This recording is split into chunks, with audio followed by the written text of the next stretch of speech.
जय हिंद दोस्तों, स्वागत है आपका आपके यूट्यूब चैनल पर। दोस्तों बात कर लेते हैं यूपी पुलिस 60,244 भर्ती को लेकर के। दोस्तों आपका भर्ती से संबंधित जो नोटिफिकेशन है वो जारी कर दिया गया है कि आपका डीबी कब होना है, डीबी पीएसटी कब होना है, ये आपका नोटिस जारी कर दिया गया है दोस्तों।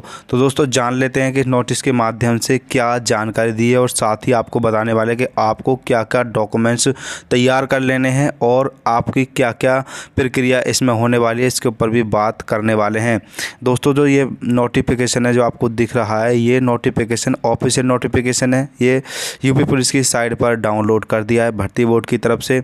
उन्होंने कहा है कि आपका जो डीबी है वो आपका शुरू होने वाला है और जो दिनांक आप देख रहे हैं, ये जो डेट दी गई है ये आपकी 13 तारीख को ये जारी किया गया है।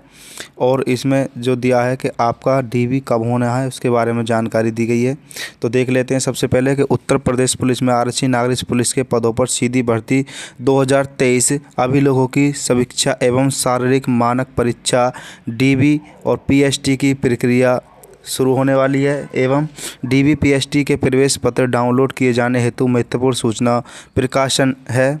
आपकी जो एक आपको एडमिट कार्ड फिर से डाउनलोड करना होगा और जिसमें आपका डीबी पीएसटी कहाँ है, कब है, ये सब आपको जानकारी उसमें मिलने वाली है। तो आपको उसको डाउनलोड कर लेना है। और आपका जो डीबी पीएसटी है वो आपका देख रहे हैं कि 26/12 से प्रारंभ होने वाले हैं। जो हाँ आप देख रहे हैं कि उत्तर प्रदेश पुलिस भर्ती एवं प्रोन्नति बोर्ड द्वारा आरक्षी नागरिक पुलिस के पदों पर सीधी भर्ती 2023 के अंतर्गत अभिलेखों की समीक्षा, यानी कि जो आपके डॉक्यूमेंट्स हैं उनकी जो जाँच है और शारीरिक मानक परीक्षा और जो होने वाली है वो आपकी 75 जनपदों में होने वाली है। और दिनांक 26/12/2024 से प्रारंभ हो रही है। आपकी 26 दिसंबर से प्रारंभ हो रही है और 75 ज़िलों में होने वाली है। लगभग आपके जिस ज़िले में आप हैं उसी ज़िले में आपकी मानक परीक्षा और डीबी पीएसटी होने वाला है। साथ ही बात करें उपरोक्त संबंध में अभ्यर्थियों के अभिलेखों की समीक्षा एवं शारीरिक मानक परीक्षण का प्रवेश पत्र का लिंक बोर्ड की वेबसाइट पर दिनांक 16/12 को अपलोड किया जाएगा। यानी कि जो आपका एडमिट कार्ड है वो 16 तारीख से आप अपना एडमिट कार्ड निकाल सकते हैं। और आप अपने एडमिट कार्ड में देख लें कि आपका डीबी पीएसटी कहाँ पर है और किस डेट में है, तो आप उसी डेट में समय से पहुँचें।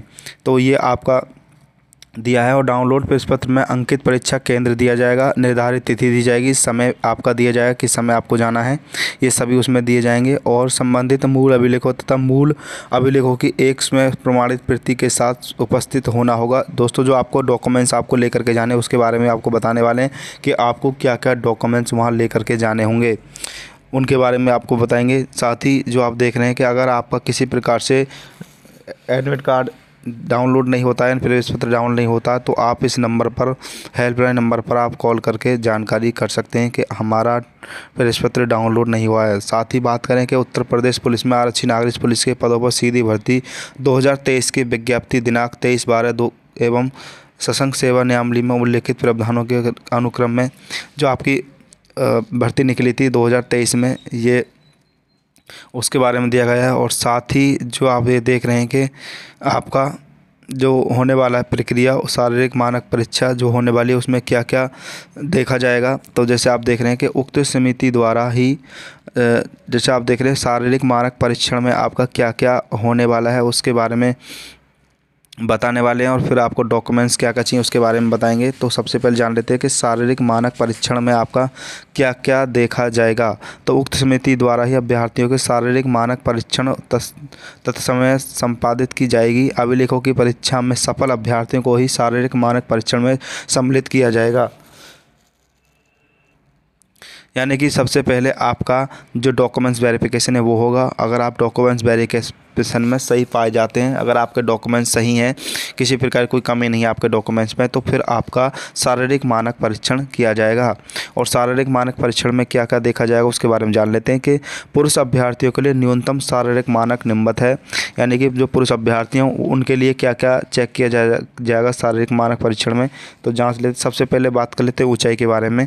तो ऊँचाई में अगर बात करें हैं जो सामान्य और अन्य पिछड़े वर्ग के और अनुसूचित जातियों के पुरुष अभ्यर्थी के लिए न्यूनतम ऊंचाई 168 सेंटीमीटर है। जो अभ्यर्थी जनरल कैटेगरी, ओबीसी कैटेगरी और एससी कैटेगरी में आते हैं उन पुरुष अभ्यर्थियों की जो हाइट है वो 168 सेंटीमीटर इसमें ली जाएगी, तो आपकी हाइट नापी जाएगी। उसके बाद है अनुसूचित जनजाति के पुरुष अभ्यर्थियों के लिए न्यूनतम ऊंचाई 160 सेंटीमीटर है। जो अभ्यर्थी अनुसूचित जनजाति यानी कि एसटी वर्ग में आते हैं उन अभ्यर्थियों की ऊंचाई 160 सेंटीमीटर ली जाएगी। साथ ही बात करें सीना के बारे में, जो सामान्य और अन्य पिछड़े वर्ग जातियों और अनुसूचित जनजातियों के संबंधित अभ्यर्थियों के लिए न्यूनतम सीने का माप 79 सेंटीमीटर बिना फुलाए और कम से कम 84 सेंटीमीटर फुलाए एवं अनुसूचित जनजातियों के लिए अभ्यर्थियों के लिए 77 सेंटीमीटर बिना फुलाए और 82 सेंटीमीटर फुलाने के बाद होना चाहिए। यानी कि जो जनरल कैटेगरी, ओबीसी कैटेगरी और एससी कैटेगरी के जो अभ्यर्थी हैं उनकी जो सीने की माप है वो 79 सेंटीमीटर होनी चाहिए और फुलाने के बाद 84 सेंटीमीटर होनी चाहिए। 5 सेंटीमीटर का फुलाव होना ज़रूरी है।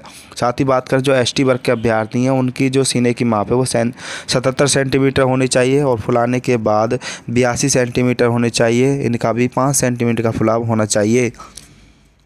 नीचे आप देख रहे हैं न्यूनतम 5 सेंटीमीटर सीने का फुलाव अनिवार्य है, यानी 5 सेंटीमीटर तक आप अपना सीना फुलाना आपको ज़रूरी होगा, तभी आप इस परीक्षा में पास हो सकेंगे।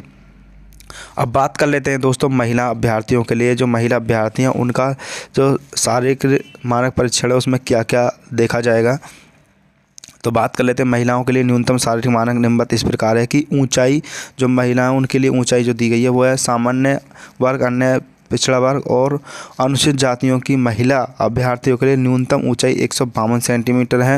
यानी कि जो महिला जनरल कैटेगरी में आती हैं, ओबीसी कैटेगरी में आती हैं या एससी कैटेगरी में आती हैं उन महिलाओं की जो हाइट है वो 152 सेंटीमीटर ली जाएगी।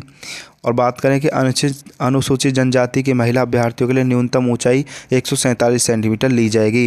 यानी कि जो महिलाएं एसटी वर्ग में आती हैं उनकी जो ऊंचाई है वो 147 सेंटीमीटर ली जाएगी। साथ ही बात करें कि वज़न के बारे में, जो महिलाओं का वज़न देखा जाता है तो सभी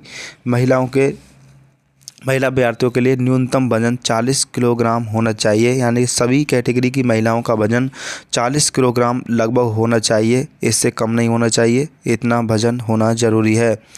तो दोस्तों इस प्रकार से आपके मानक परीक्षण देखा जाएगा। अब दोस्तों बात कर लेते हैं कि आपका डॉक्यूमेंट्स में क्या क्या चेक होगा और किस प्रकार से डॉक्यूमेंट्स आपको पूरे करने होंगे। दोस्तों जान लेते हैं डॉक्यूमेंट्स के बारे में।